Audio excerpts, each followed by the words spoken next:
Abay, mali na to ah. Pasado 10:30 na hindi pa rin ako binibigyan ng treats. Hey girl, I exist, you know. Mami, pansinin mo naman ako. Pisting boy to, oo. Wala na nga chinken pahirapan to ng paghingi ng treats, ha? Kung makayakap sa akin, gigil na gigil. Pero pag ako na hihingi ng treats, biglang nabubulag pa. Ayaw mo nang maayos na pa. Usapan na.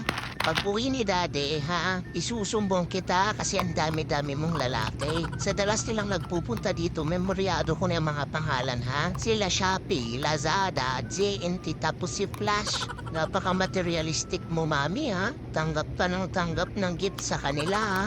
Yan. Ay, gusto mo palang pagbabantaan ka muna bago ka bumigay? Alam ko na panakot sa'yo next time, ha? Sige, sikreto lang natin na may mga naghahatid sa'yo ng gifts dito. Bango-bango talaga nung dessert. Sige, bati na ulit tayo. Thank you, Mami. Pala yung tawagan niyo pala ng mga lalaki mo, delivery. Kasi pag kumakatok sa bahay natin, sinasabi delivery. Tapos ikaw sumasagot